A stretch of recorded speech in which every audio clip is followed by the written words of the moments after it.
A long time ago, but not too far from now, in a small village called Lamuka, there lived a girl named Cynthia. Her skin was the color of golden sunshine after the rain. Her eyes sparkled like water in the moonlight. Her lips were red and round, like ripe cherries. Her voice was soft, like music from a flute. When she walked, Even the wind slowed down to look. When she smiled, boys forgot their names. People in the village could not stop talking about her beauty. Old women would whisper, "She looks like a queen sent from the sky." Young men would stare until their mothers called them back to their chores. Girls her age wanted to look like her, but Cynthia didn't care. she walked like the world belonged to her. She always wore clean clothes, shiny earrings, and lip gloss that smelled like oranges. Her mother, Mama John, was a simple woman. She woke up early to cook, fetch water, and clean the compound. Her father, Papa John, Worked in the cassava farm from sunrise to sunset. Cynthia, Their only daughter had stopped helping in the house long ago. when her mother called her, Cynthia would say, "Me, touch that yam, I don't want my nails to break." One day, Mama John said, "Cynthia, please help me fetch water." My back is hurting, Cynthia laughed, looking at her nails. "Am I your only child?" Called John. That's why he has muscles. John was her younger cousin who lived with them. He was quiet, strong, and respectful. But even he was tired of always doing Cynthia's chores. Still, nobody said anything. She was too beautiful, and when she was angry, her words could cut like a knife. Cynthia knew she was beautiful, and she believed beauty was all that mattered. She often stood in front of the small mirror in her room, smiling at herself. "I am better than all the girls in this village," she whispered. But Cynthia didn't know something strange was coming. Something that would change her forever. One evening, while the sun was setting and the air smelled of roasted corn and dust, Cynthia stood again before her mirror. It was old and slightly cracked at the top, a gift from her aunt long ago. But it still showed her what she loved to see, her perfect face. She tilted her head and smiled. "You are the most beautiful girl ever born," she told her reflection. But this time, something odd happened. The mirror didn't smile back. Cynthia Blinked. She leaned in closer. Her reflection was still smiling. But her eyes were sad. not soft and glowing, just sad. Cynthia stepped back, her heart beating faster. She rubbed her eyes. "It's just the light," she whispered. But then, the mirror whispered something back. "Beauty fades, but truth remains." Cynthia dropped the comb in her hand. "Who said that?" She turned. The room was empty. Only the sound of distant drums came from the neighboring house. Her body was cold with fear, but her pride rose up like fire. "Is someone playing games with me?" "I'm not afraid of ghosts." No one answered. She looked back into the mirror. Her face looked normal again, but something had changed. Her skin didn't look as bright. Her eyes looked tired. Cynthia sat on her bed, holding her knees. For the first time, she felt something she didn't understand. Fear. Doubt. That night, she dreamt she was in a room made of mirrors. All the mirrors showed different faces, old, wrinkled, ugly, angry, crying. None of them looked like her, but all of them whispered the same words. The mirror knows. The mirror sees. The mirror speaks truth. She woke up sweating. The morning was hot, but Cynthia wore a sweater. She didn't feel like talking to anyone. When her mother asked her to help peel yam, she didn't hiss or shout. She just nodded and walked away silently. Mama John looked at her, surprised. That day, Cynthia avoided the mirror, but in her heart, she knew she could not run from it forever. Something had started, and the mirror Was only just beginning.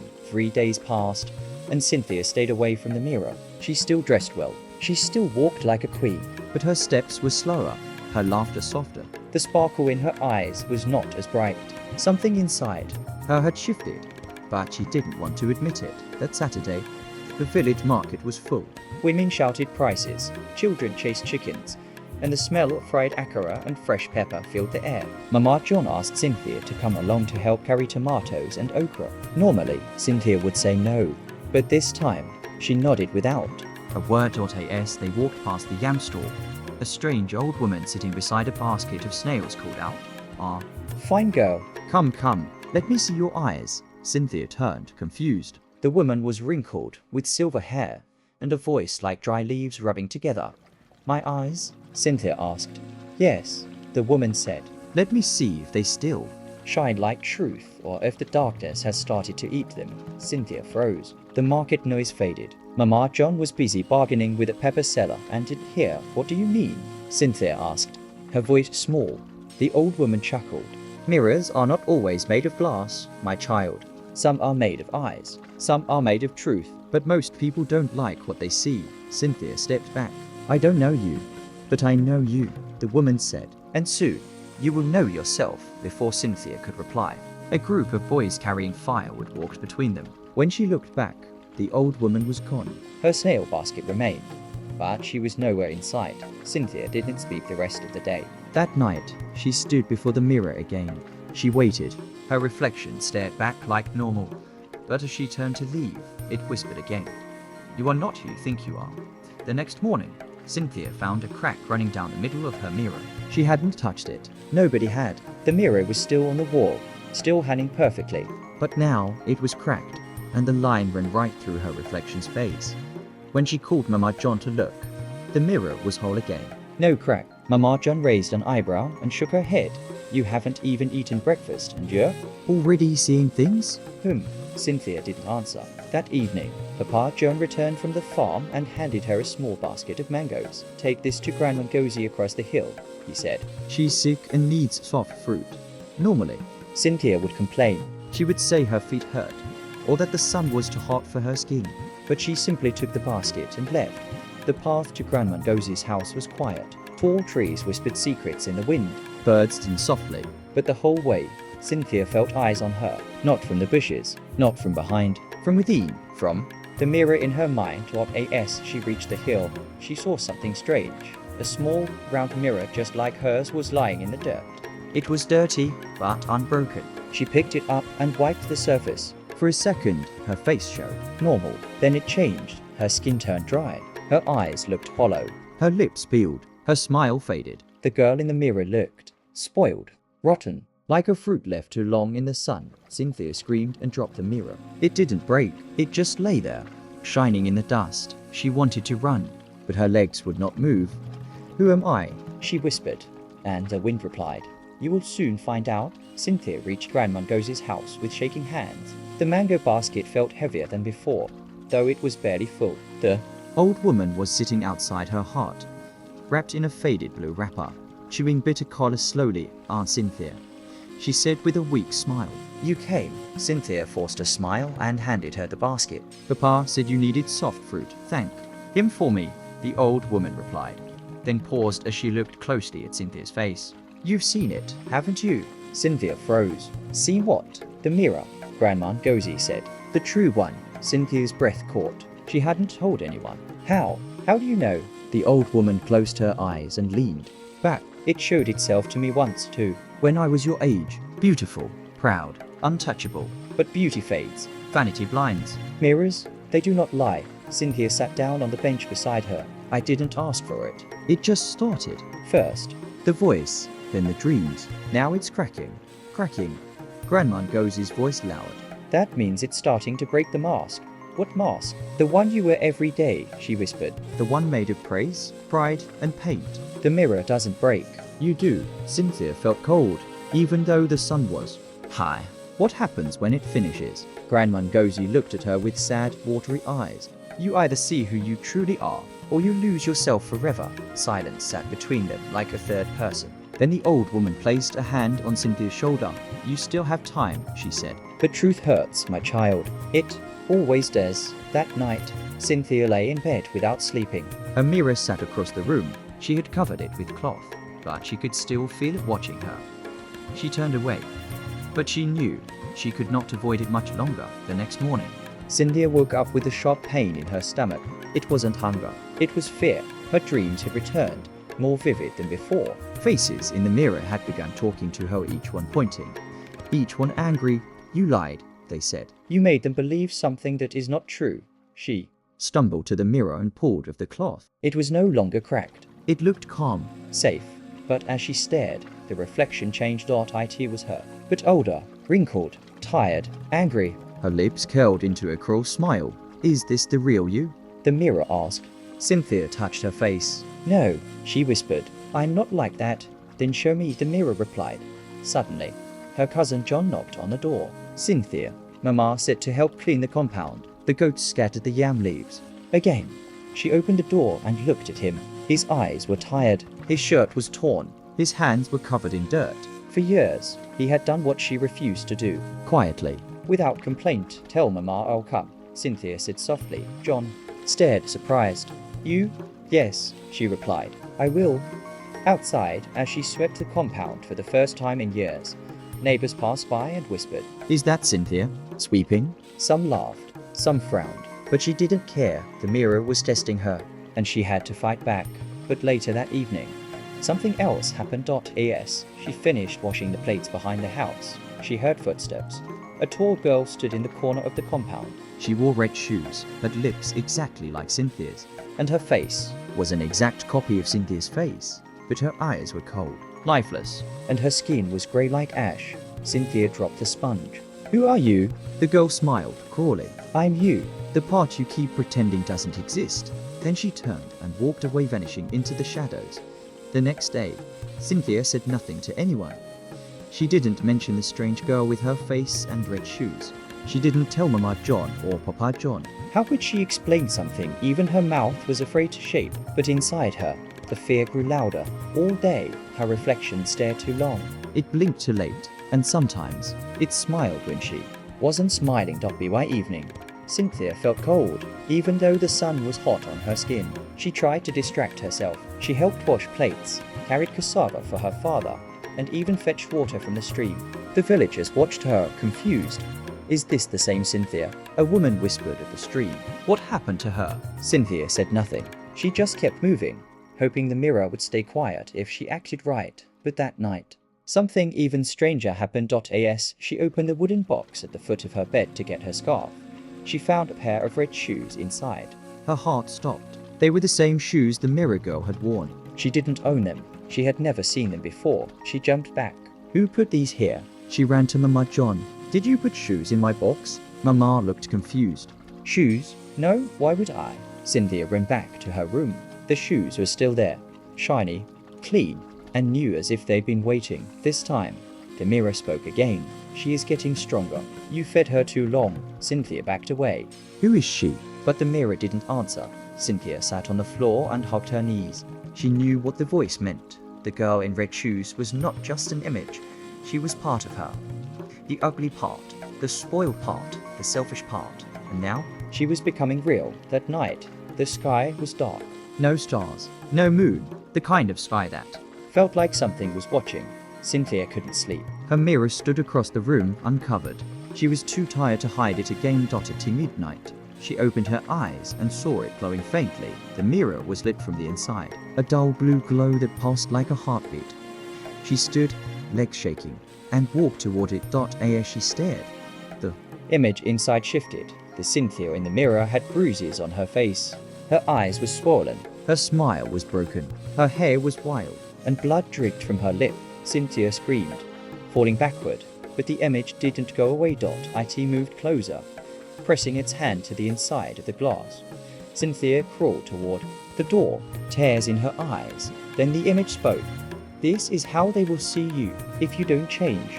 The voice was her own, but darker. It echoed like wind inside an empty drum. Cynthia gripped the doorframe. I'm trying. I helped Mama. I swept. Too late, the mirror Cynthia said. No one believes you anymore. You were proud for too long. You will lose everything. Then the reflection began to laugh. A deep, cruel laugh that didn't match Cynthia's voice at all. Suddenly, the mirror cracked again, this time not a thin line, but wide, jagged cuts running across the glass like spider webs. Cynthia screamed for Mama when they rushed in, Papa holding a lantern. The mirror was fine again, whole, silent. Cynthia, what is it? Mama asked, holding her close, but Cynthia could only sob into her mother's chest. The reflection had disappeared again, but the red shoes were still in the box, and in the mirror's silence, Cynthia heard a whisper she could not forget. There is more to beauty than skin. And yours? Is running out for 2 days. Cynthia avoided the mirror. She ate quietly. She cleaned without being told. She even gave her favorite scarf to a crying little girl near the stream. But it didn't feel like enough. Nothing felt enough. The red shoes still sat in her box. Every morning, they looked brighter, newer, hungrier. She tried to throw them away. She walked to the river, tied them in a black nylon bag, and dropped them into the water, but by the time she returned home, there they were neatly placed in her box like they never left. That night, Mama John rubbed her daughter's head gently as they sat outside. The moon was back, but only a thin silver smile in the sky. "My daughter," Mama said, "I know something is troubling you." Cynthia opened her mouth, then closed it. "How do you explain that you're being haunted by your own reflection?" I "Just feel like something inside me is not mine anymore," she whispered. Mama John sighed. When I was your age, people told me I was beautiful too, but beauty doesn't raise children. It doesn't carry firewood or grind pepper, and it fades faster than morning dew. Cynthia looked at her mother's hands, rough, worn, strong, and for the first time, she thought they were beautiful too. "Can I ask you something?" Cynthia said. Mama nodded. "Is it possible for someone to become another version of themselves without knowing it?" Mama looked at her closely. "That depends. Are you talking about the body or the spirit? Cynthia didn't answer, but her mother knew. "Be careful, my child," Mama said. When you feed pride, it grows a mouth. "And one day, it starts to speak louder than your own voice." The next day, Cynthia went to the old well behind the village. It hadn't been used in years. People said it was haunted, but Cynthia felt drawn to it. She looked down into the dark water. For a second, her face reflected in the surface. Then it changed. It was her, but laughing with evil in her eyes. The reflection winked and mouthed the words, "Soon, I won't need the mirror." That evening, Papa John returned from a long trip to the nearby village market. He brought yam, groundnuts, and a new wrapper for Mama. He gave Cynthia a small comb with a carved wooden handle. "For my daughter," he said. 2. Keep her hair as beautiful as her heart. Cynthia's throat tightened. She wanted to deserve that gift. She really did. Later, as the house grew quiet, she opened her box to check if the red shoes were still there. They were gone. Her chest went cold. She searched under the bed, behind the door, inside the cupboard. Nothing. A soft knock came at her window. She turned slowly. The girl in red shoes stood outside, smiling. This time, her eyes glowed like fireflies. Her dress matched Cynthia's favorite outfit. Her braids were perfect. Her teeth shone white, but her smile had no warmth. "Who are you?" Cynthia asked, barely able to speak. The girl tilted her head. "I told you already. I'm you. The you that people clapped for." The one they admired. The one who thought she was better than everyone else. "I'm not like that anymore," Cynthia whispered. The girl laughed. "Too late. You fed me for years, and now I'm strong enough to live without you." She placed a red shoe on the window ledge and vanished into the dark. Cynthia slammed the window and ran to the mirror. Her reflection showed nothing strange, but when she leaned in, a small line of blood ran down her reflection's cheek. She touched her own face. Nothing. But in the glass, her double whispered one last line before fading. "Tomorrow you disappear." Cynthia woke up to a strange quiet. The morning birds didn't sing. The village dogs didn't bark. Even the goats in the backyard were silent. She sat up, blinking at the morning sun pouring in through the window. It felt off. The light was too pale, too clean, as if someone had washed all the colors out of the world. Then she saw it. The red shoe. Sitting at the foot of her bed, only one. The second shoe was missing. She reached for it, slowly, hands trembling, but her hand went through it. Like smoke, she gasped and stood up, backing away. Her feet bumped into her full-length mirror. She turned around and screamed. There was no reflection, nothing. The mirror showed the room behind her, the bed, the wall, but not her. She grabbed a stool and sat. Her breathing came fast and shallow. She shouted for Mama John. "Mama, Papa." Somebody. They rushed in. Papa held his cutlass, ready to fight. Mama ran to her side. "What is it? What's wrong?" Cynthia pointed at the mirror. "I'm gone," she whispered. "Mama, I'm not in it." Mama looked. "What are you saying?" "Your face is right there." "No," Cynthia said, tears falling. "You see me because you're not me, but I don't see myself. Mama, I'm not in the mirror. I'm disappearing." Mama stared at her daughter. She didn't understand. Not fully, but she saw the fear in Cynthia's eyes. "What is happening to you?" Mama whispered. Papa stepped forward. "Let's take her to the herbal woman in Odu Hill." "Maybe she can." "No," Cynthia shouted suddenly. "This isn't about herbs. This isn't sickness. This is me. It's something I created. I fed it, and now it's walking around in my place." Mama looked confused. "What do you mean walking?" Cynthia turned to her window. Outside, across the compound, walking like she owned the world, was the girl in red. She wore Cynthia's favorite wrapper. She held her head high. Her smile dazzled the neighbors, and everyone waved back at her. Everyone thought it was her. The girl in red shoes now walked the village like a queen. She helped an old woman carry firewood. She gave coins to a beggar by the mask. She greeted elders with respect, calling them uncle and auntie with a humble burp. Everyone said the same thing. Ah, Cynthia has changed. What a good girl. But Cynthia, the real Cynthia, was locked inside her house, staring into a mirror that no longer showed her face. She's stealing my life. Cynthia whispered to Mama John. Mama sat beside her, holding her hand. But what is she? A spirit? She's me, the worst part of me, Cynthia replied, but prettier, kinder, better. That's what they think. But it's not real. It's a mask. She's wearing a mask made of everything I used to be. Papa sat outside the door, confused and helpless. We need help, he muttered. This is not natural. But Cynthia knew it wasn't spiritual. It was consequential. She had built this girl for years with every proud word, every cruel laugh, every selfish choice. That version of her had grown stronger in secret, feeding on people's praise. Now she had come to collect what she believed was hers. I have to confront her, Cynthia said. Mama gasped. No, what if she hurts you? She already has, Cynthia said. She took my face, my voice, my life. That night, while the fake Cynthia danced at the village square during Moonlight Festival, the real Cynthia wrapped a plaid scarf around her hair and walked out, unnoticed. People bumped into her and didn't recognize her, even her own cousin. John passed her without a glance. She followed the laughter to the square and watched as the fake Cynthia danced like light. The drums beat. The people cheered. Then, the fake Cynthia turned suddenly and looked straight at her. Her smile changed. She saw her and mouthed the words, "One of us must go." The night air in Lamuka was thick. Drums echoed, but to Cynthia, they sounded like heartbeats, louder and louder as she stepped toward the girl in red shoes. The fake Cynthia stood under the mango tree where young men usually told stories and whistled at girls. Tonight, she was the star. Her smile melted hearts. Her eyes trapped minds. Even the elders nodded with approval, but when she saw her, the real Cynthia playing wrap-up, no makeup, fear hiding behind her eyes, she stopped dancing. The drummers faltered.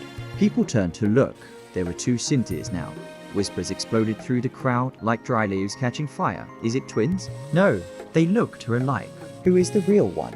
The fake Cynthia walked forward slowly. She carried herself like royalty, the same poise Cynthia used to wear with pride.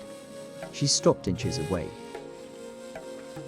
The real Cynthia's voice shook. You don't belong here, the girl in red laughed. That's what they said about you when you stopped helping. When you turned your nose up at them. Now they admire me. They love me. I give them what you never did. They don't know who you are. Cynthia snapped, but they know what I give them. The fake Cynthia said. And love is about what you give, not what you are. Cynthia trembled. You are stealing my life. No, the girl said, eyes dark as coal. You gave it to me. Every time you said, I'm too beautiful for this. Every time you refused to help. Every time you looked down on them. You fed me.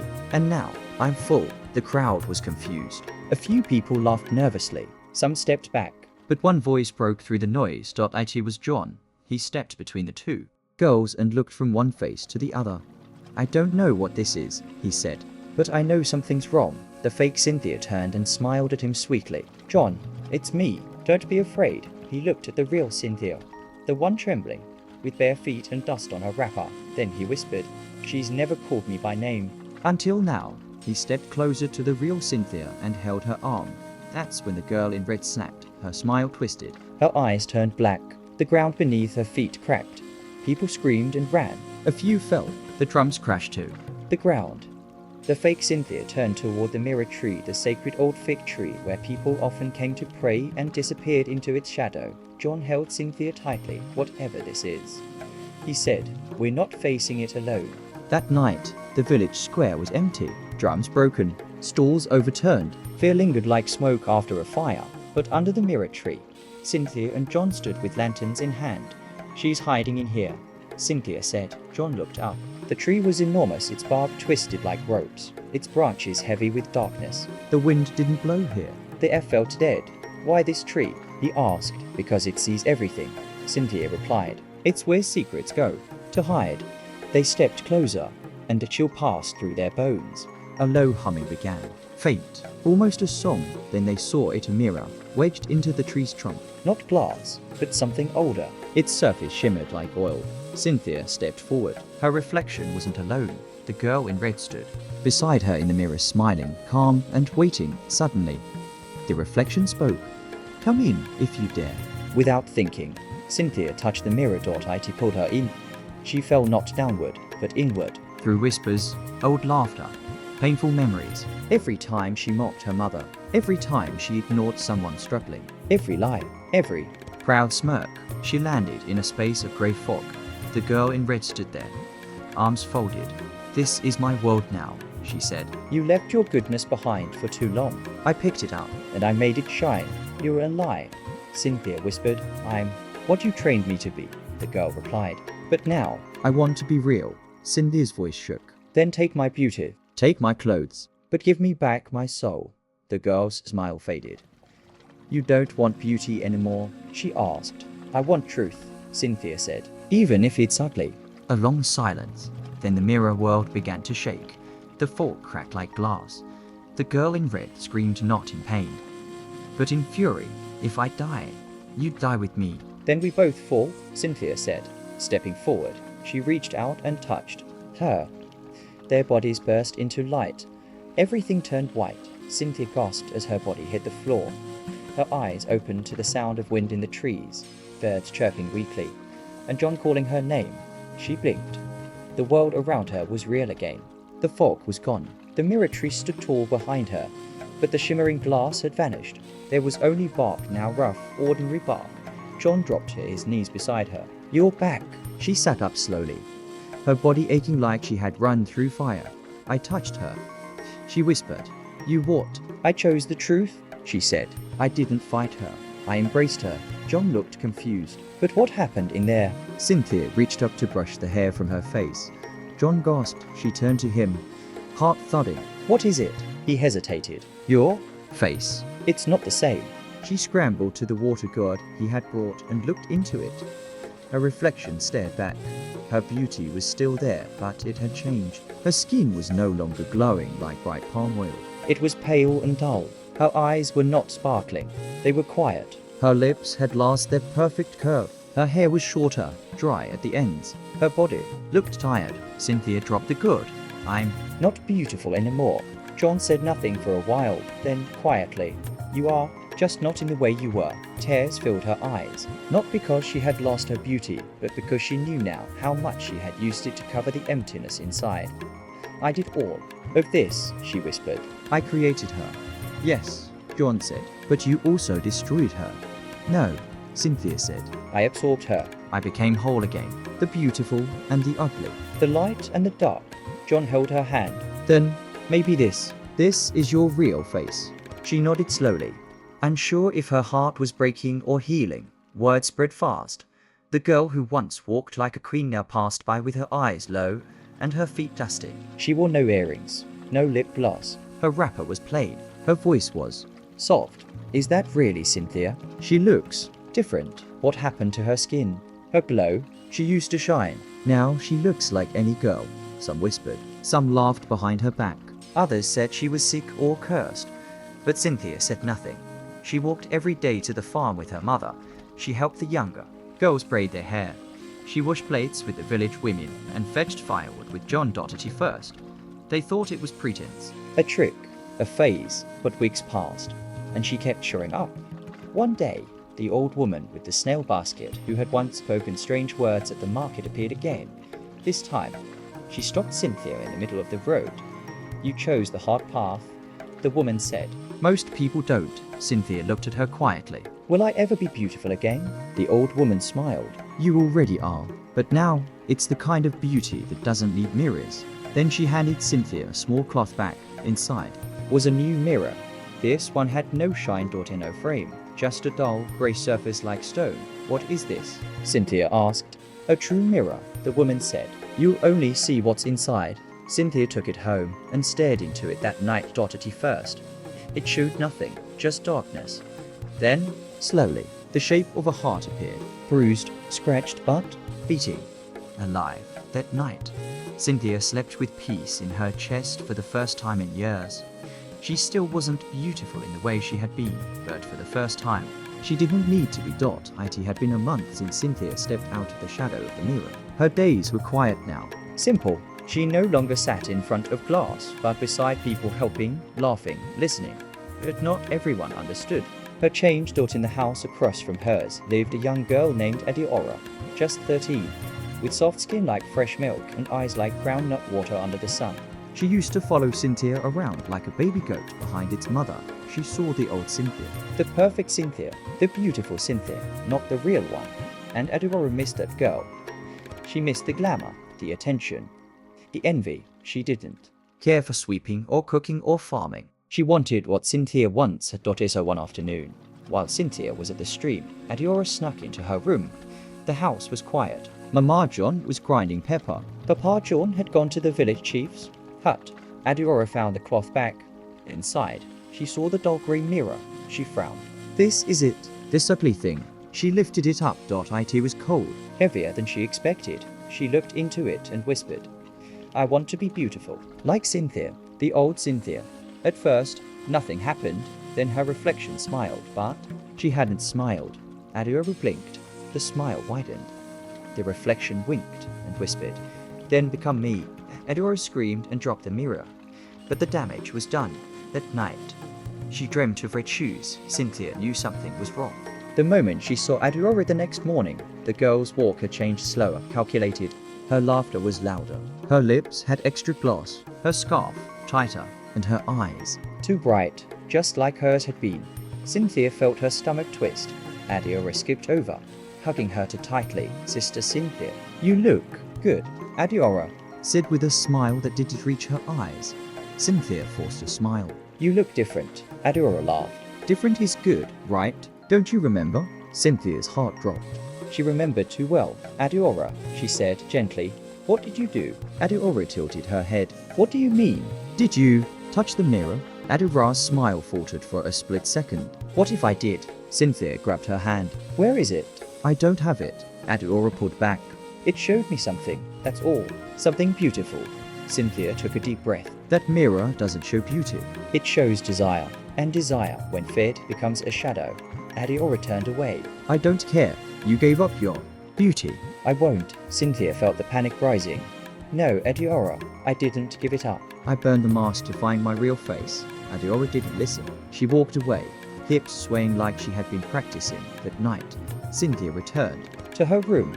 The mirror was gone, and in its place lay a folded note in Adiora's handwriting. You don't deserve the mirror anymore. I do. This time, I will do it right. I won't let go. I won't fade like you did. Adiora Cynthia sat on the floor, her hands cold. The mirror had found a new face, and this time, it had chosen someone young, hungry, and willing. She had beaten the mirror once, but now she might have to fight it again, not for herself, but for Adiora's soul. Would you like me to continue with chapters 19 and 20? Adiora's rise will come fast, but so will her fall if Cynthia cannot reach her in time. The mirror's true origin will also begin to surface. And Cynthia must decide if she is strong enough to become something more than just the girl who survived it. You said, continue it, Cobb said. Absolutely. The mirror has chosen again, and its hunger is growing. Cynthia now stands between the past and a dangerous future. Below are chapters 19 and 20 of The Mirror Knows. Be why the end of that week. Adiora was the new light of Lamuka. The boys at the market carried her basket without being asked. Women offered her fruit with extra sweetness in their voices. Her mother began to boast. My daughter is now the most admired girl in this village. And Cynthia? She watched it unfold quietly, like a fire she had seen before. Like a dream she barely escaped. Adiora now will find dresses ones her family couldn't afford. Jewelry seemed to appear out of nowhere. When asked where she got them, she only smiled and said, people give me gifts. I deserve it. One afternoon, Adiora passed by Cynthia, who was helping a woman pound yam, still doing dirty work.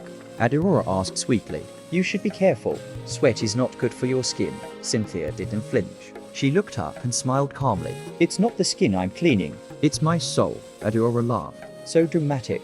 Then she leaned in, her voice a sharp whisper. Your mirror? It likes me better. Cynthia's heart sank. It doesn't like anyone. It feeds. Maybe, Adora said, but I'm feeling it more than you ever did. That night, as the village lights went dim and the stars began to rise, screams echoed from Adora's house. Cynthia ran through the darkness barefoot. She reached the compound just as Adora's mother burst out in tears. "She's not waking up," the woman cried. "Her eyes are open, but she's not here." Cynthia pushed past the neighbors into the room. Adora sat on the floor, rocking slowly. Her eyes were wide, but hollow. Her lips moved, repeating the same words. "I am not me. I am not me. I am not me." The mirror lay beside her, glowing faintly. Cynthia knelt. "Adora, look at me." Adora's body trembled. Her hand lifted, pointing to the mirror. "It won't let go," she whispered. "It wants everything." Cynthia didn't sleep that night. She sat beside Adora, who lay shivering and mumbling in her bed. The mirror was now covered with a thick cloth, but Cynthia could still hear its pulse like a second heartbeat in the room. Dawn. She went to Grandma Gozy. The old woman sat near a fire, roasting corn, her hands moving slowly. Cynthia knelt beside her. "The mirror found someone new." "I know," Grandma said without looking up. "Its voice is louder than ever. I need to stop it." "But I don't know how." The old woman placed the corn stick aside and sighed. "Do you know where that mirror came from?" Cynthia shook her head. "It was never a gift," Grandma said. "It was a warning. Many years ago, a girl just like you, full of beauty and pride, wanted to be worshipped. She prayed not for wisdom, but for attention. The gods sent her a mirror, not to bless her, but to show her the truth she refused to see." Cynthia listened, breath held, but she didn't listen. Grandma continued. "She fed it. She bathed in praise and poison, and the mirror grew strong enough to split her soul in two. One half vanished. The other became the mirror itself." Cynthia's skin crawled. "You're saying the mirror is a person? It's a spirit now," the old woman said. "Born from vanity." "From ungratefulness. Every girl who feeds it gives it shape, and the more they feed it, the more real it becomes." "Then how do I stop it?" Cynthia asked.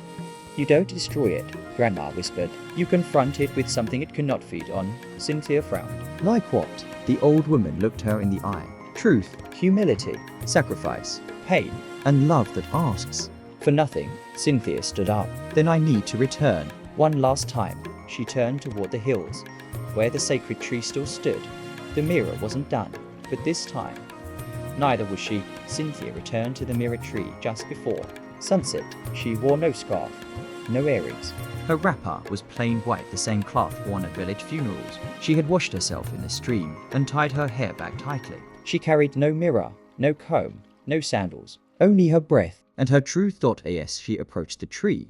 The wind stopped, the branches did not sway, the birds vanished, even the insects went quiet. She knelt before the bark and whispered, "I'm ready."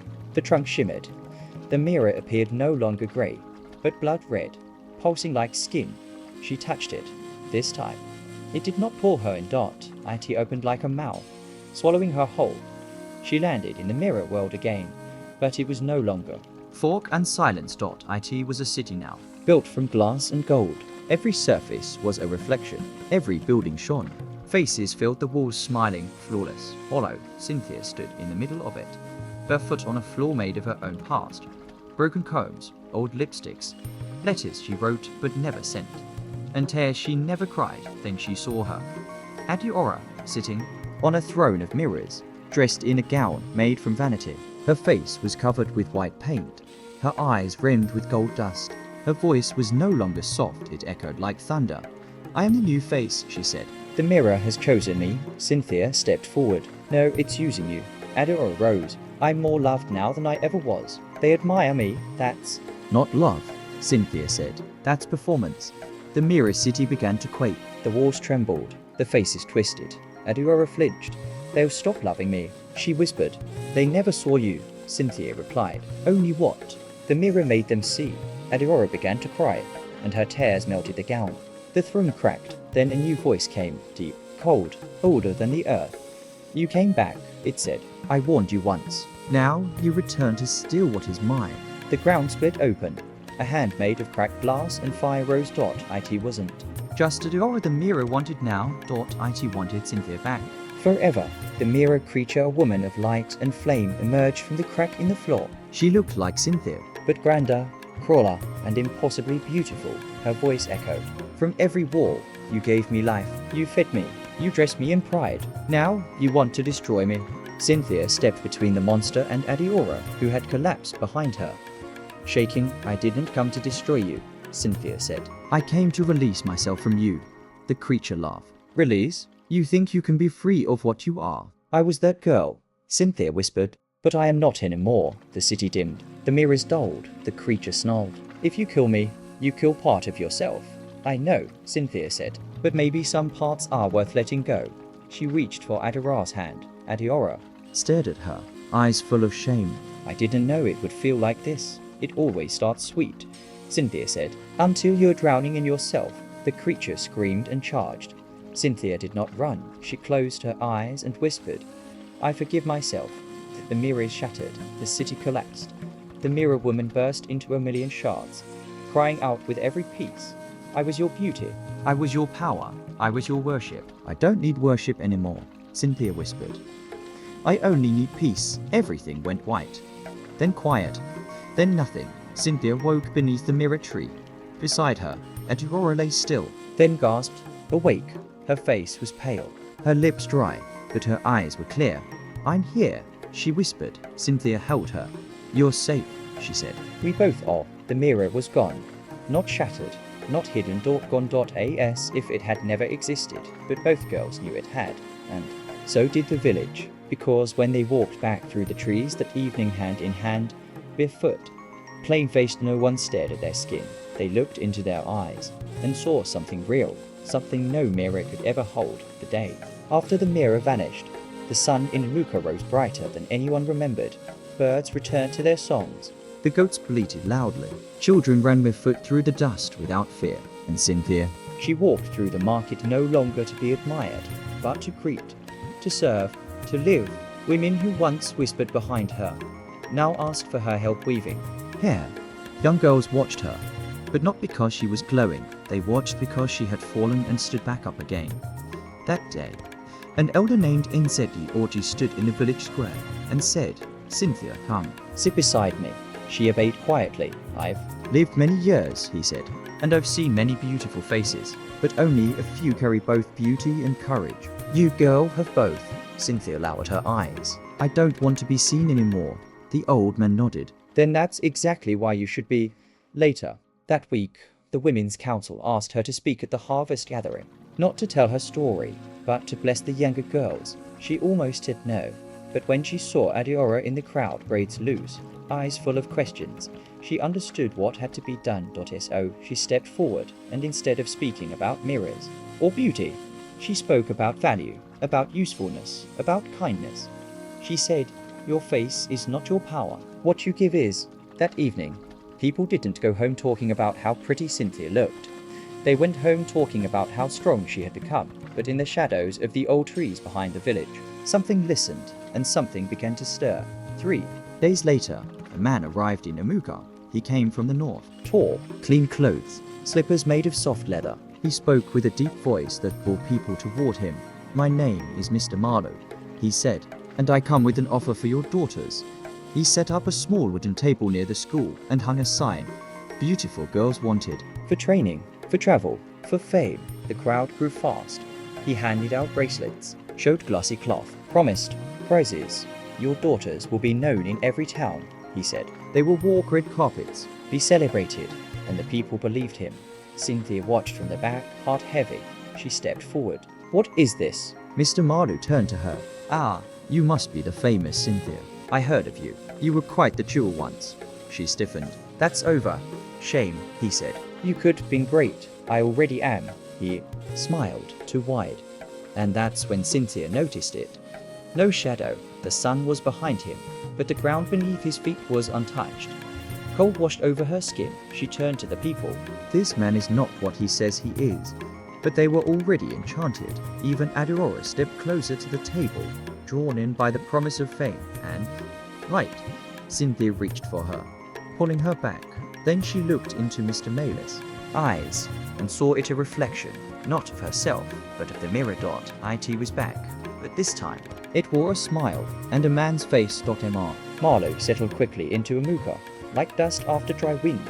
He visited homes, shared gifts, and promised success wrapped in sweet words. Your daughters are stars, he said. Let me help them shine. The people clapped. Mothers smiled. Even elders nodded. After all, what harm could one man do? Cynthia knew better. She watched as girls lined up to sit at his table, Adora among them, cheeks red with hope. Mr. Marlowe handed each girl a mirror pendant, small and round, hanging from a thin golden chain. Wear this close to your heart. He told them, it shows your true worth. Cynthia touched one as he passed. Cold, too cold. And when she looked closely, she saw just for a moment a pair of red shoes dancing in the reflection. She stepped forward. This is a trick, she said. These pendants are poison. Don't wear them, mister. Marlowe smiled calmly. Oh, Cynthia, you of all people should understand beauty's burden. I understand its curse. She snapped. The people around her laughed nervously. Mr. Marlowe turned to the crowd. She speaks of curses, yet where is her glow now? Where is the face that once stopped hearts? They turned to Cynthia. She stood plain, simple, silent. Mr. Marlowe stepped closer. I offer them what you threw away. You offer them a mirror with teeth, she said. His smile faltered.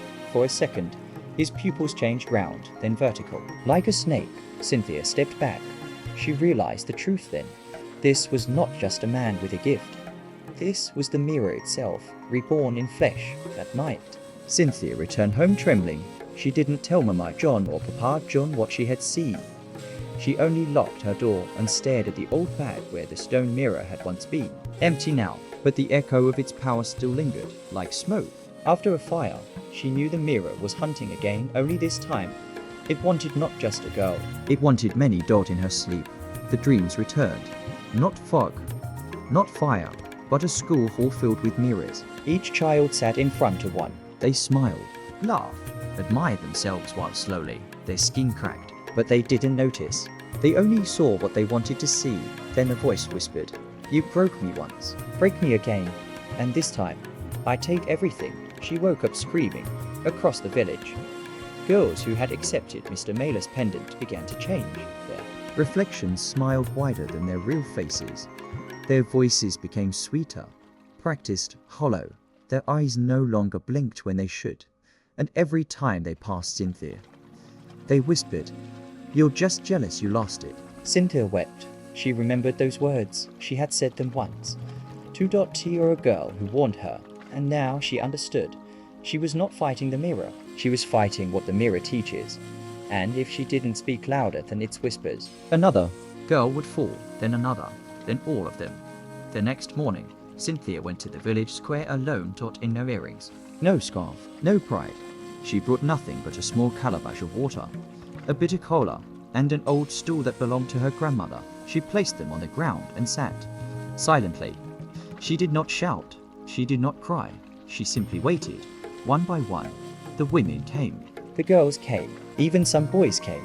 They looked confused. Is it a prayer? Is it madness? Is she finally broken? Cynthia raised her eyes. "No," she said. "I am not broken. I am awake." Mr. Marlowe appeared from the corner of the square, arms folded behind his back. The girls wearing mirror pendants followed behind him, dressed in perfect matching wrappers. They walked in rhythm. Their steps made no sound. He smiled. "What is this, Cynthia? A protest?" "No," she said. "This is truth." She stood. "When I was your age," she said to the girls, "I thought my face was my future. My beauty was my crown. I refused to cook, to sweep, to serve because I thought the world should serve me." She turned to Mr. Marlowe. "You feed them that same lie." The crowd murmured. Mr. Marlowe tilted his head. "Is it wrong to want more? It is deadly," Cynthia said. "When you give up your soul to get it." Adiora stepped out of the line. Her pendant sparkled under the sun. She looked tired, paler than usual, and there was a small crack at the corner of her eye like glass, not skin. "Is it too late for us?" she whispered. Cynthia reached for her hand.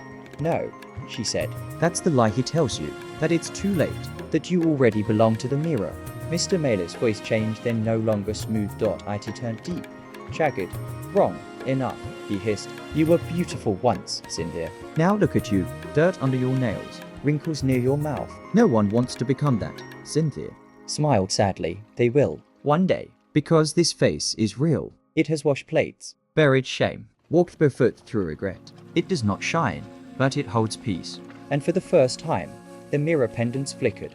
Some dimmed, some turned black, a few cracked, and the sky began to change. Mr. Mailer's face shifted. It split from top to chin, peeling sideways like a fruit cut open. From inside, something stepped out cold and tall. Luminous. Terrible. It wore every face Cynthia had ever dreamed of being. A queen, a dancer, a goddess, all beautiful, all false. The crowd screamed, children ran, elders fell to their knees, the girls in pendants stood frozen, faces blank like dolls that had lost their strings. Cynthia stepped forward, shaking, "I've seen your true face." The creature snarled. You can't kill me. No, she said, but I can take away your mirror. She turned to the girls and shouted, take off the pendants, now. Adiora was the first. She ripped hers off and threw it to the ground, then another girl, then another, with each pendant that shattered. The creature screamed. Its faces began to blur. Its beauty twisted. Stop, it howled. You need me. No, Cynthia said. We only needed ourselves. The last girl, a tiny one, no older than 10, stepped forward and held up her pendant. I want to look like my mother, she said. Not you. She smashed it. The creature exploded into smoke, mirrors, light, and silence, and just like that it was gone. The sky cleared. The girls collapsed, but woke up quickly, weak, but free. The village stood in stunned silence. Then, slowly, one by one, they began to clap. Not because Cynthia was beautiful, not because she was powerful, but because she was true. The village changed after that day. The girls who once followed Mr. Marlowe began to find joy in simple things again, fetching water together, singing while grinding pepper, laughing over broken slippers and crooked head eyes. They wore their skin the way wind whizzed dust softly. Without shame, Adiora spent more time beside Cynthia now. Not like a shadow, but like a sister. Sometimes she asked questions. Sometimes she just listened. One evening, they sat under the mango tree as the sky blushed into night. Sister Cynthia, Adiora said quietly, I still look in the mirror sometimes and wish I was like before. Cynthia didn't answer immediately. She picked a mango from the ground, rubbed it clean on her wrapper, and handed it to the girl. Me too, she finally said. But that wish passes, like hunger. You feed it. Only if you want it to grow. Adiora bit into the mango and smiled. Do you ever think the mirror will come back? She asked. Cynthia looked up at the stars. It doesn't need to. Why? Because now we carry the memory. Adiora didn't fully understand, but something in her heart nodded. Later that night, Cynthia returned home and opened the small clay pot where she kept her grandmother's beads. Beneath them was something she hadn't touched in months. The grey stone mirror. It hadn't spoken since the day she entered the tree. But now, when she looked into it, she saw not her face, not her flaws, but a little girl standing in front of her mother, reaching out to help wash plates, barefoot, hair loose, and smiling honestly, and Cynthia cried. Not because she was sad, but because she had found herself again, and this time she would not forget. Years passed.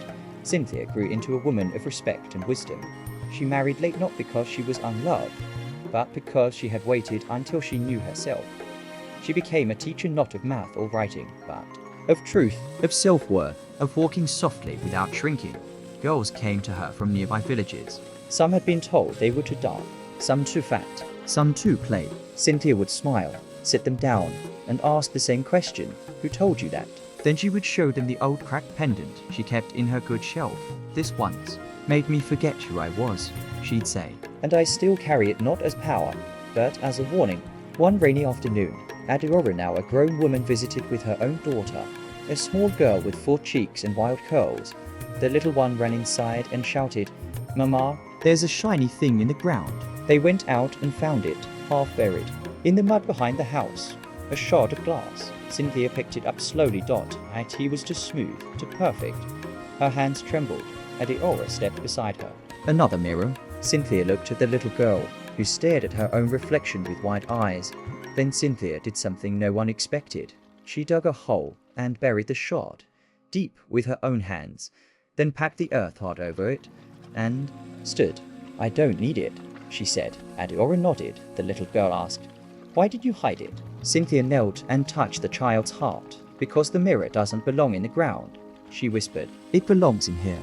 And with that, she rose and walked back inside, not as the most beautiful girl in the village, not as the girl who beat the mirror, but as a woman who had once lost herself and found something better.